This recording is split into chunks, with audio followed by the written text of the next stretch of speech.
Hola, nuevamente estoy aquí queriendo compartir después de varias semanas una pequeña reflexión que ha llegado a mi vida y está en el Salmo 43:5.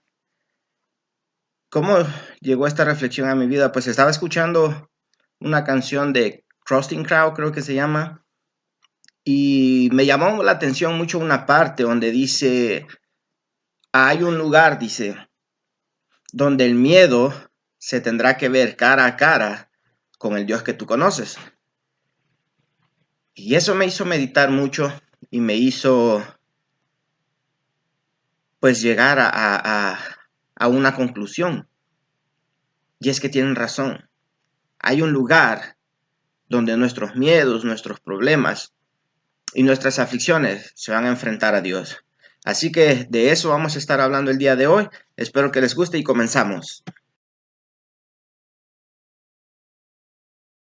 Bueno, vamos a comenzar con lo que es esta pequeña reflexión. El Salmo 43:5 dice, ¿por qué te abates, oh alma mía, y por qué te turbas dentro de mí? Espera en Dios, porque aún, dice, he de alabarle, salvación mía y Dios mío. Parece interesante cómo este salmo nos lleva a reflexionar y nos lleva a pensar en distintas cosas. Muchas de ellas son los miedos. Como seres humanos estamos propensos o somos muy abiertos a que los miedos gobiernen nuestra vida. Tenemos miedo al fracaso, ya sea financiero, ya sea en el matrimonio o personal. Y muchas veces ese miedo no nos deja avanzar, no nos deja ir más allá de lo que tal vez podemos hacer nosotros. Pero no vengo a hablar acerca de lo que somos capaces nosotros de hacer o de lo que no somos capaces. Vengo a hablar de lo que es Dios capaz de hacer con nosotros y con nuestros miedos. Este salmo fue escrito, si ustedes tienen una Biblia de estudio, se van a dar cuenta que no fue escrito por David como muchos salmos, sino que fue escrito por dos muchachos cuyo padre se rebeló contra Moisés y cuyo castigo fue que la tierra se lo comió vivo, dice la Biblia. Ahora, dice el Salmo, ¿por qué te abates, oh alma mía? Se pregunta por qué se abate, pero ¿por qué se pregunta el salmista en este punto? ¿Por qué te abates? ¿Por qué le pregunta a su alma por qué te abates? Yo creo que la respuesta para los que hemos conocido el Evangelio y conocemos a Cristo es fácil, porque nosotros se supone que conocemos a un Dios, se supone que conocemos a quién servimos. De ahí viene la pregunta, ¿por qué te abates, oh alma mía? Nuestros días están infestados de tanto problema. Encendemos la televisión y ¿qué vemos? Guerra, vemos caos, vemos padres contra hijos, hijos contra padres. Vemos toda esta serie de problemas que acongojan a la sociedad. ¿Y qué es lo que hacemos? Llenarnos de esos miedos. Muchas veces los cristianos nos llenamos de ese miedo. Nos llenamos del miedo al rechazo, a que nos vayan a rechazar por llevar el evangelio, a que nos vayan a rechazar por simplemente no estar de acuerdo con lo que la sociedad dice o hace.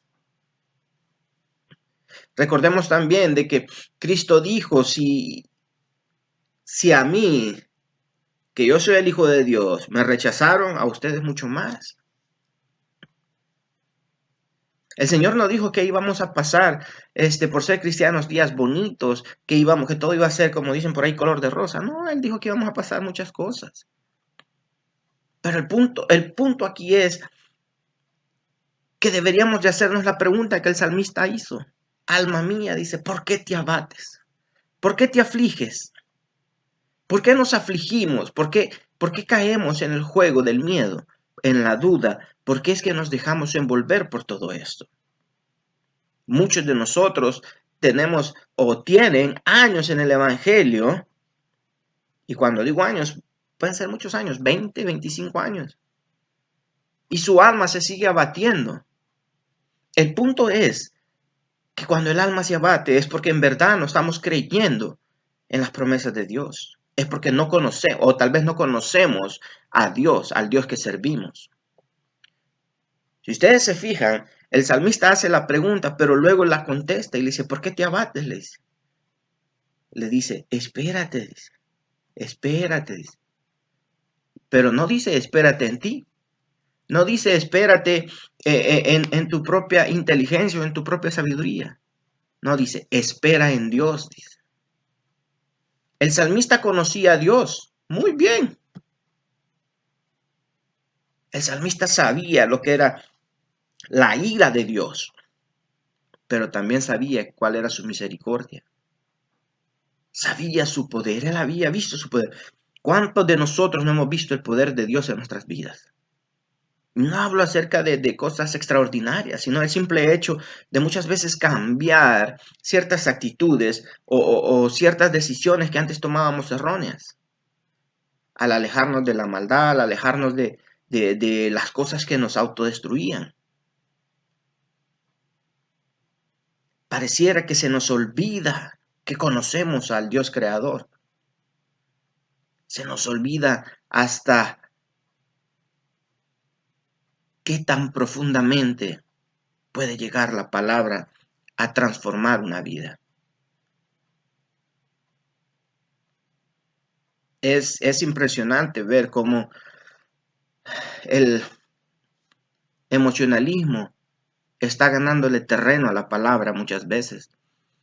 Y es bastante triste ver cómo la gente busca en una emoción la solución a las cosas. Porque muchas veces las familias se destruyen por un momento de emoción,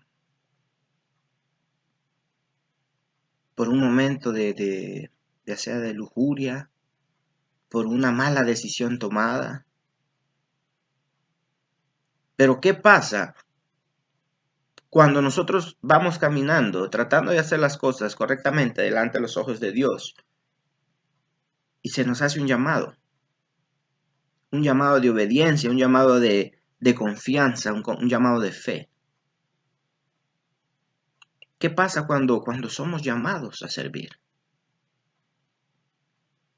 Empezamos a meditar y ponemos en nuestra mesa los pros y los contras, pero la lista de los contras es mucho más grande que la de los pros. Nos ponemos a pensar todo lo que vamos a perder, pero no nos ponemos a pensar todo lo que vamos a ganar. Nos afligimos antes de tiempo. Y esto no solo aplica cuando tenemos un llamado, sino que en nuestra vida muchas veces hacemos planes a futuro. Planes que no sabemos si van a llegar a poder ser realidad. Porque tal vez nosotros no los podamos planear de una manera correcta, sino que porque simplemente si no están bajo la voluntad de Dios, no hay quien en este mundo logre hacerlos. Si en la voluntad de Dios estaba que tus planes se cumplan, se va a hacer.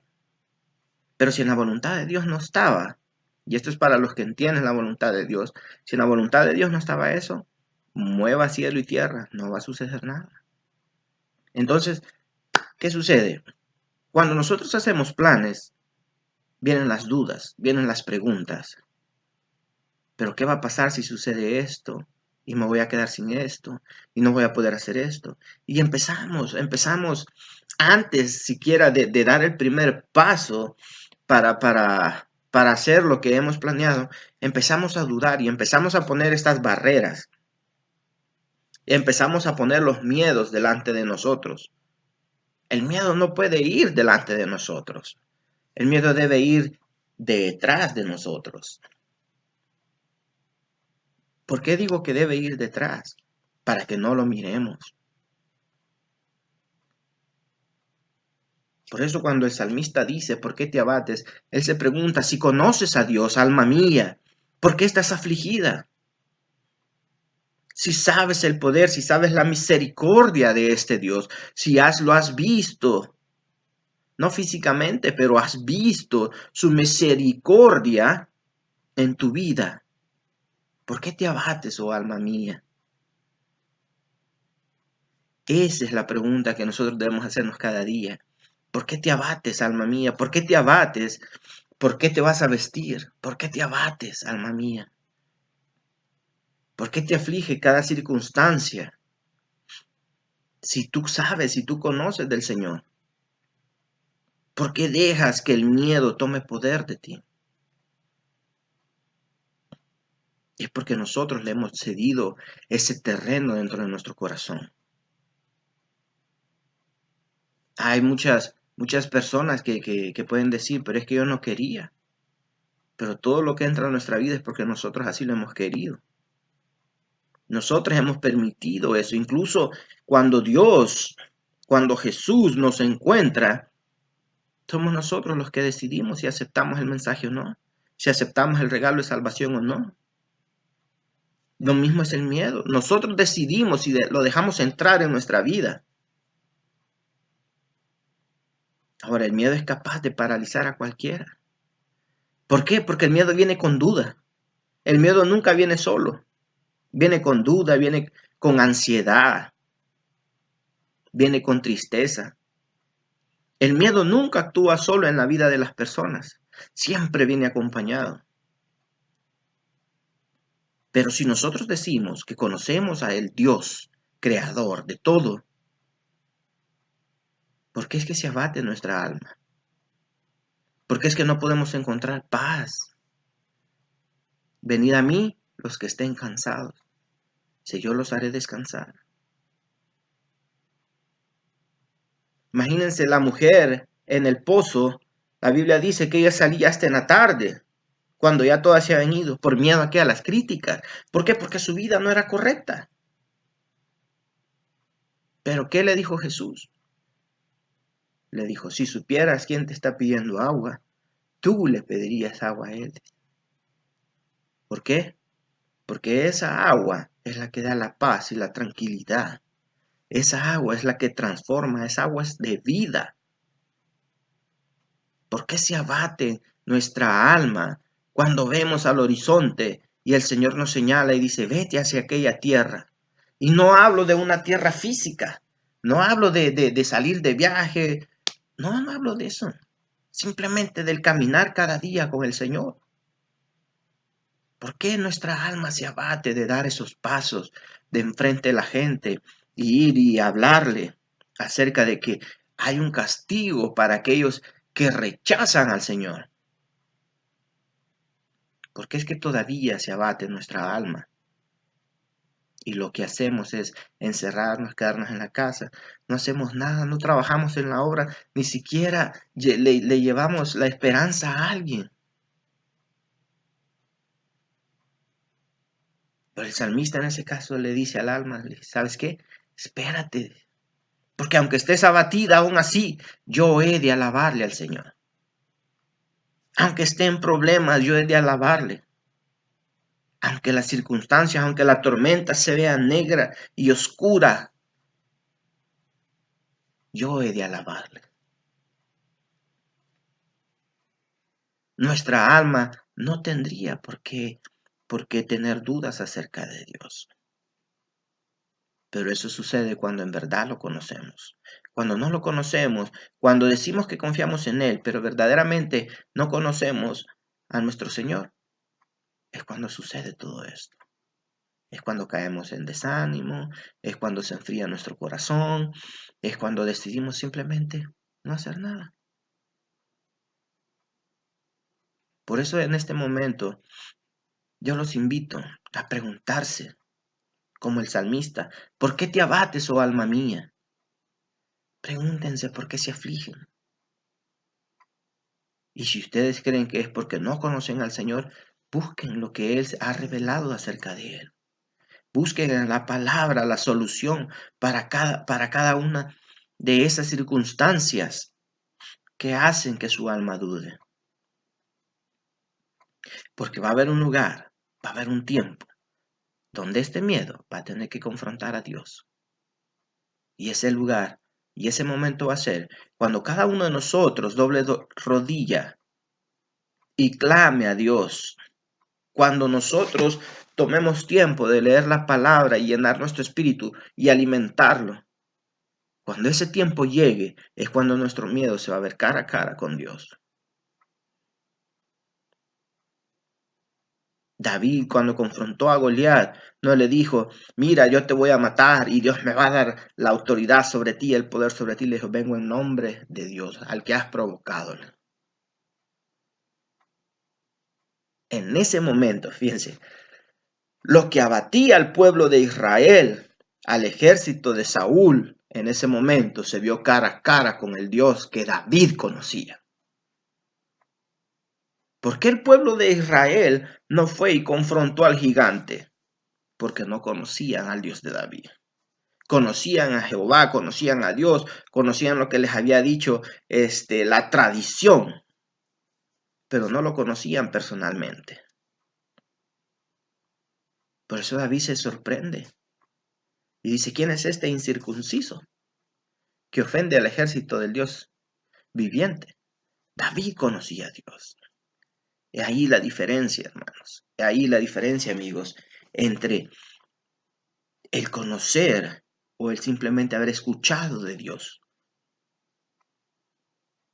Es un paso tan corto, es una línea tan delgada que nos puede confundir.